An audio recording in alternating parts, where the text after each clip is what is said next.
semuanya, perkenalkan kami dari kelompok 5 tugas kecerdasan buatan. Kali ini akan mempresentasikan tugas kami yaitu algoritma genetika. Sebelumnya, izinkan kami memperkenalkan diri terlebih dahulu. Perkenalkan, saya Felisa Fernanda dengan NIM 16322098. Saya Vincentia Laura dengan NIM 163221018. Saya Rialvino Cristopolo dengan NIM 163221009.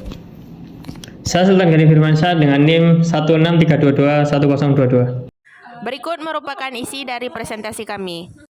Baiklah, pada kesempatan kali ini kami mengambil judul yaitu algoritma GA atau Genetic Algorithm untuk mengidentifikasi penyakit diabetes. Mengapa kami mengambil judul tersebut? Diabetes merupakan suatu penyakit menahun yang bisa diderita seumur hidup. Penyakit ini merupakan penyakit keturunan atau yang dapat diturunkan dari orang tua yang melalui kromosom autosom. Indonesia merupakan negara keempat dengan penderita diabetes paling banyak dan ini merupakan derita oleh semua negara berkembang. Pendekatan dengan menggunakan algoritma genetika untuk identifikasi penyakit diabetes menjadi subjek penelitian yang menarik. Makanya kami mengambil judul tersebut. Untuk rumusan masalah yang kelompok kami ambil ada 3, yaitu yang pertama, bagaimana algoritma GA dapat diimplementasikan untuk mengoptimalkan parameter memprediksi resiko diabetes pada tahap awal. Yang kedua, seberapa efektif algoritma GA dalam meningkatkan prediksi resiko diabetes dibandingkan dengan metode algoritma yang lain.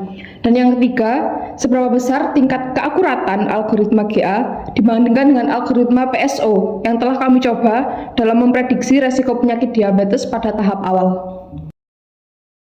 Untuk tujuan kelompok kami yaitu untuk meningkatkan prediksi dini dalam pencegahan penyakit diabetes sehingga memungkinkan intervensi medis lebih cepat dan tepat kepada orang-orang yang memiliki gejala diabetes. Manfaatnya sendiri, yang pertama adalah membantu mencegah dan menunda perkembangan penyakit diabetes pada orang yang memiliki gejala diabetes. Kedua, memungkinkan pasien untuk melakukan perubahan gaya hidup menjadi lebih sehat.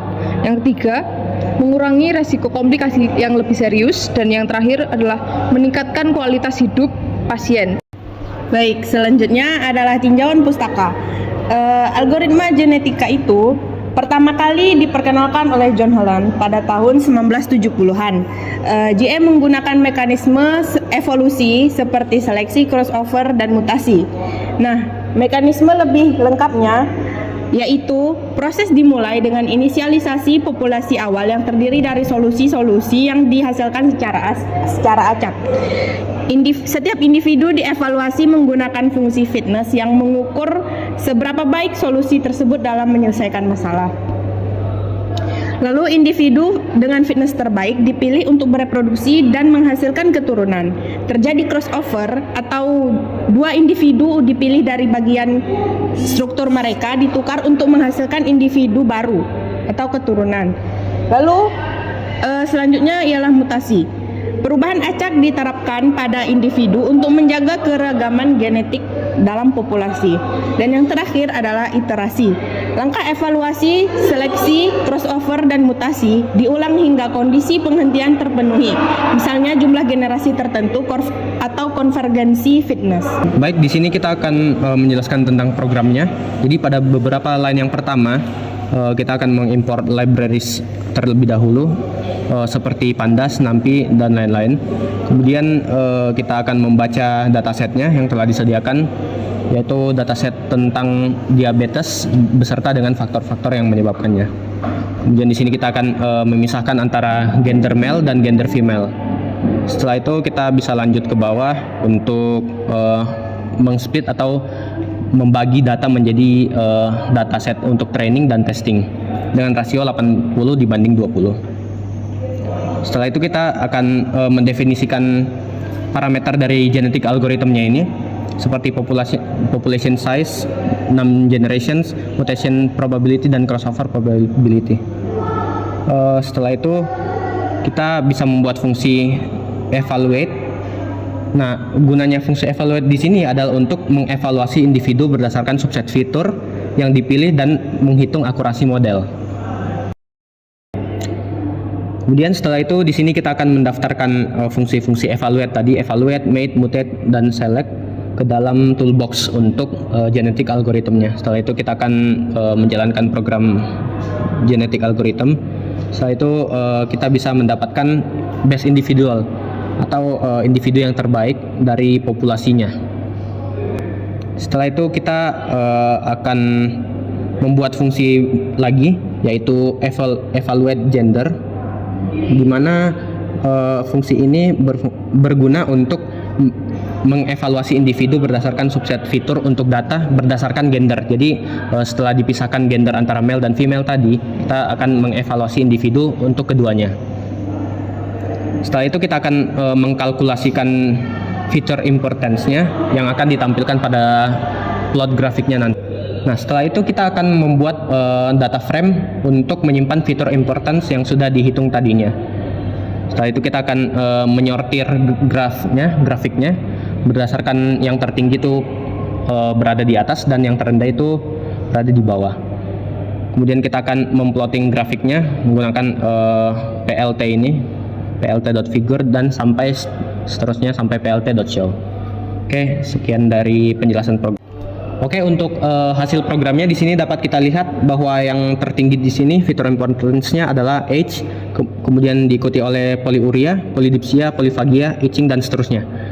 Nah, di sini yang berwarna merah, untuk bar yang berwarna merah menandakan male dan bar yang berwarna biru menandakan gender female. Kemudian untuk base akurasinya di sini dapat kita lihat 0,98 yang berarti akurasinya adalah 98% sesuai dengan dataset yang telah diambil. Selanjutnya adalah kekurangan dan kelebihan dari GA ini sendiri. GA efektif dalam menemukan solusi optimal global dalam ruang pencarian yang banyak.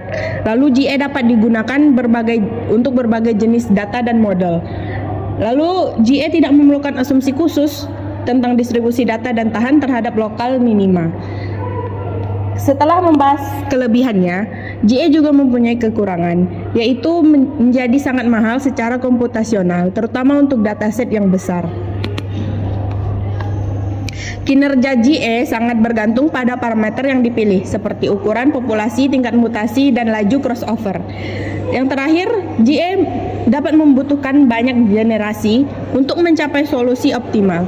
Jadi, dengan kekurangan dan kelebihan yang ada, GA bisa menjadi solusi untuk pemecahan masalah. Kesimpulannya adalah algoritma genetika menawarkan pendekatan kuat dan fleksibel untuk mengidentifikasi diabetes, terutama dalam seleksi fitur dan optimasi parameter. Meskipun ada tantangan dalam kompleksitas komputasional dan pemilihan parameter, studi menunjukkan bahwa GA dapat meningkatkan akurasi dan efisiensi model diagnostik. Penggunaan GA dalam diagnosis diabetes memiliki potensi besar, terutama dengan kombinasi teknik machine learning lainnya. Untuk saran pada topik kali ini, yaitu penelitian lebih lanjut, disarankan agar studi dilakukan dengan sampel yang lebih besar dan lebih beragam serta mempertimbangkan faktor-faktor lainnya. Kolaborasi antara peneliti di berbagai bidang dan mempertimbangkan kebijakan kesehatan yang berbasis data juga dianjurkan untuk mengembangkan pendekatan pencegahan yang holistik dan efektivitas.